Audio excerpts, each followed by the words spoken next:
How you doing, Mr. Frank? My name is Terrence, and I work over here at Main Place Homes. Hey man, how you doing? I am doing pretty good. I cannot complain. How about yourself? Hanging in there, man. Wet, soggy day here in Texas. Oh my goodness! And I mean, for a Monday, right? So Right. as good as we can do for a Monday, that's for sure. So yeah, I was talking to Joe a little bit, and he kind of passed this along about your listing over there off. Yeah. And just want to kind of to get a little more information. I know you sent a lot to us via email, and that's wonderful. And I just want to kind of go over, exactly what we do over here at Main Place. I'm sure he kind of talked a little bit about it. Yeah. And then maybe we can come in and help your clients out. So yeah, so a lot of stuff we do over here is we do a lot of creative stuff, of course, where we can kind of sub to your client's mortgage, which means just take over the monthly payment, take over the HOA, take over the insurance, stuff like that. We figure out exactly how much your client's interest is in the property, Yep. and then we offer a down payment, which would go toward the interest. Which would go toward the equity in the property. I'm sorry, Right. and everything like that. So I didn't quite know exactly kind of what your client situations was. Do they currently stay in the property? No, they are fully moved out. Okay. So, So that it's would vacant. be a pretty quick sale as far as being able to close on it and, Okay. get your renters into it immediately. Yeah. So yeah, we definitely try to do. We do some short term renting, long term renting. Do you know kind of what the renting market looks like over there? Well, I couldn't tell you specifically Okay. what that particular home is going to rent for, Mm-hmm. but I'm going to take a wild stab and say somewhere between anywhere from 2,400 to 3,000 a month. Okay. Cool. And do you know if it has any is it an Airbnb market or anything? Because I know I seen some new Braunfels. Yeah, it'd be tough to call this particular neighborhood an Airbnb neighborhood. Okay. I actually live in the neighborhood, so I'm Okay. very familiar with everything Yeah, here. that's But cool. That's pretty you convenient. know, yeah, definitely. Canyon Lake is more of an Airbnb in certain parts of New Braunfels. Okay. More Airbnb. Okay. But Cool. we are close enough that, again, I don't think I would necessarily set it up for Airbnb, but it would definitely be, corporate housing, short-term or even long-term rentals would absolutely fly out here. Okay. Cool. There's just not enough of them. So yeah, so a lot of our stuff that we do is kind of how we pencil in exactly what we could offer your clients is we kind of see kind of what our all in number would be with you guys, and of course that's what it looks like. The monthly mortgage payments, including taxes and insurance, is about $2,300. Yeah, so I did want to point something out with regards to that monthly payment. So they had a escrow shortage, Okay.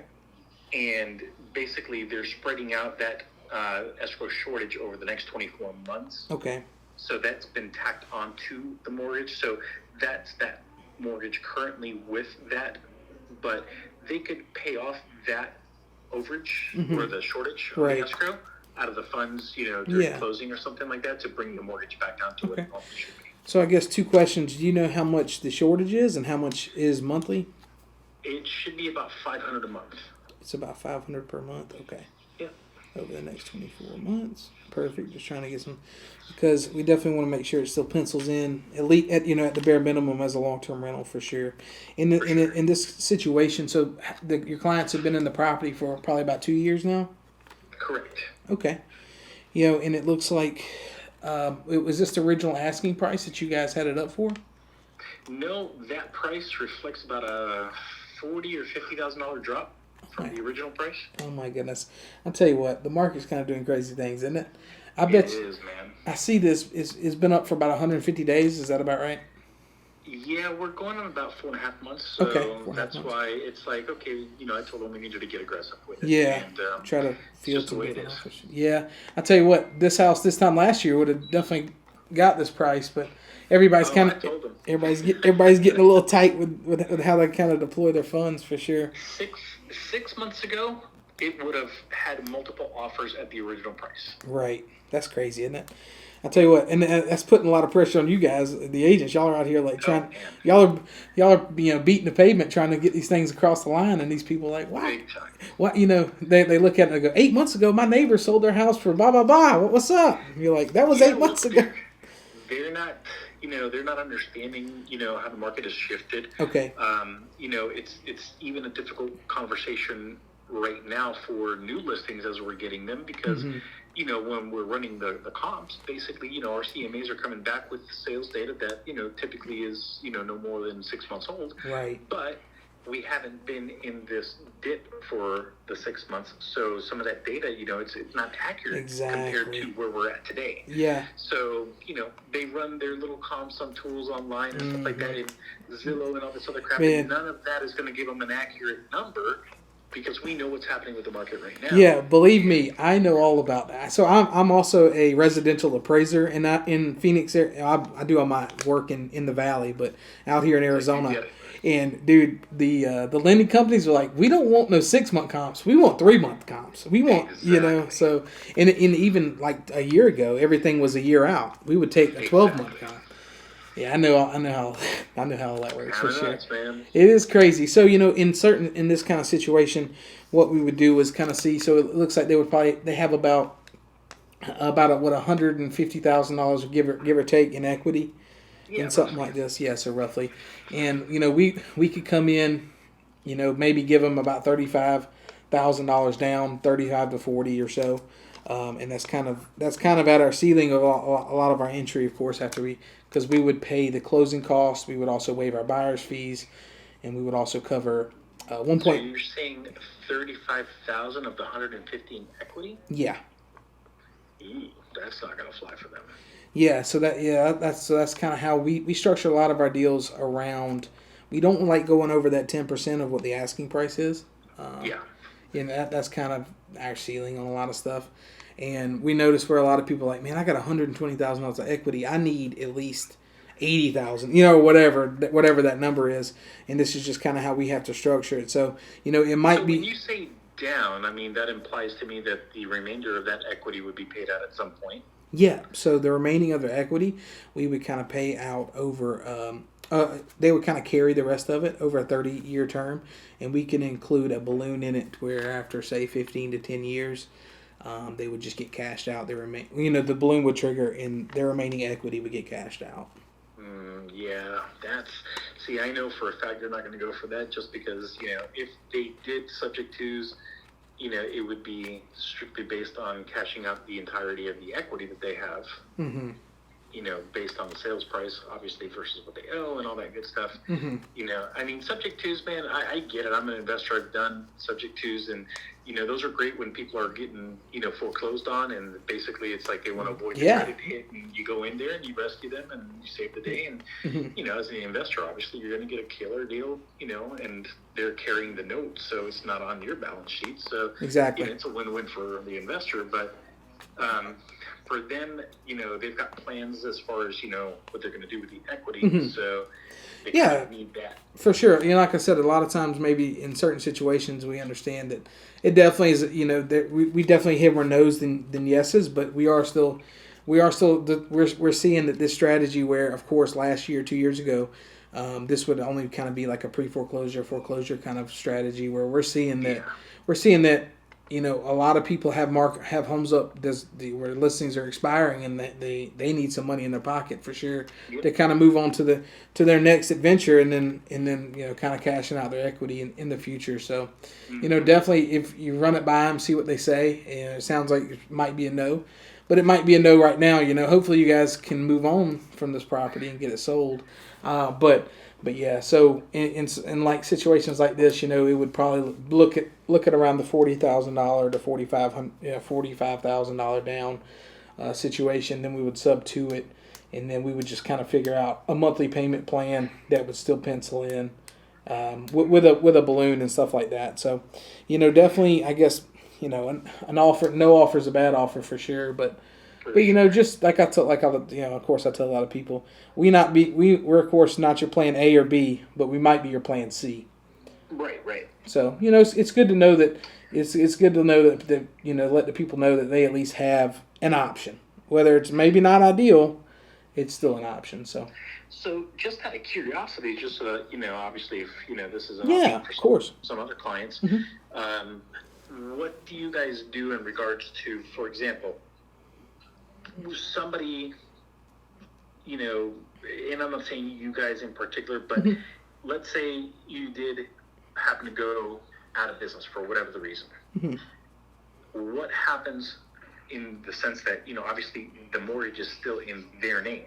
Right. So where is their safety net as far as, either A, if you were to miss a payment, mm-hmm. or B, if the company goes out of business, bankrupt, something, we get abducted by aliens, something like that. Yeah, exactly. Yeah, for sure. So we include a deed in lieu and foreclosure clause where if we're ever delinquent or forever past due on any payment, HOA, insurance, taxes, mortgage, the home immediately gets deeded back to your clients. And a lot of people go, man, I don't want this home again. Well, in this certain situation, if we're doing Airbnb, their advantage. Right, it would be their advantage because they of course get to pocket the $45,000, and we're of course going to keep this thing in show quality every day if we're trying to rent it, if we're trying to Airbnb and stuff like that. So that's kind of their, in kind of it's advantageous for them, and we'd like to include that in all our things just to kind of give, like you said, a safety net for clients and stuff like that. And then a lot of times people go, well, Terrence, what happens if the due on sale ever gets triggered? Well, of course, then we're responsible and we're liable for it. So then we would either have to refi it out, pay them out of everything. Of course, their name would come off the property and stuff like that, or we would just sell the property. All right, both of the questions that I was there you go. Ask, and then there was the other one was. In the event that, for whatever reason, sometimes obviously, this is going to obviously stay on their credit. So if they wanted to buy a home in the future, that's probably going to ding them on the DTI score and whatnot, trying to get another home. Yeah, so for the first year, they would get 75% of this home off of their DTI. And for the second year and moving forward after that, they would get 100% off of their DTI. It would not affect their purchase power. They would also, they would get the paperwork to where they would take to their next lender, whoever that may be. They would show that they're no longer liable for the payments on the property. The property would then show up as an income-bearing property, kind of, to the next lender. That's kind of what I figured you guys were doing, but I just, obviously definitely trying to be proactive. Yeah, for sure. And like I said, Mr. Frank, in certain situations, we're finding that we're trying to establish relationships with you guys, the agents, because y'all know better than we do what kind of everybody's situation is. I'm sure you have 20, 30 listings up right now to where, like you said, maybe nothing really pencils in right now, but you never know down the road. We just did a seminar. We did like a Zoom with about 25 agents or so in the San Antonio area, and just kind of introducing them to what this is, kind of because we're definitely trying to get you guys paid on everything too. Sure. No, I mean it's an extra tool in the pocket that for certain clients, if they're in that situation where hey we need to do something now. Right. Then it's a good option that I can call you guys up and say, hey man, yes sir.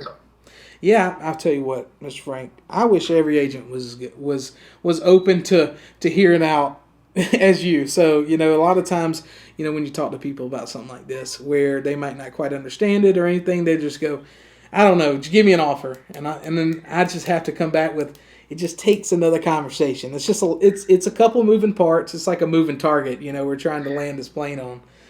Yeah, no, for sure, man. And, the biggest problem, honestly, is just that the vast majority of agents, they're never taught anything about investing. Right. And these are not concepts. Subject to is not something that's taught in real estate school. It's not something that anyone really typically discusses. Right. So, they're definitely going to be, kind of like questioning everything. And honestly, in this area, there's been a lot of scams lately. Mm-hmm. So people are very cautious to way what's more happening hesitant with scams. And the other factor is that there is couple out here. Mm-hmm. They kind of make the rounds with a lot of the real estate investing groups that are out here. Okay. And their big thing, like what they're known for, is subject twos. Mm-hmm. But they kind of tend to operate a little bit more shady. Okay. So Yeah. No, you know, definitely for sure. Like it's for us, my brother Matt, he's kind of he travels around and does a lot of seminars with real estate agents and stuff like that. no, that's all good stuff, man. I mean, I will run it past them, but just I know kind of where they're thinking because we already had the conversation about the equity piece of it, Yeah, and they really need to get that equity out of it. So, of course. but like I said, man, if I come across something else, then do me a favor, shoot me all your contact info, and I'll make sure that I've got you in there. Yeah, keep me in your Rolodex for sure. Yeah. So I appreciate that and everything. And when I hang up, I'll send you my email and my text. I'll send you my number and everything. Save me Perfect. as Terrence. I appreciate it, Mr. All right, you got it, Frank. man. Have a good day. Appreciate it. You too. Yeah, Bye. thanks. Bye.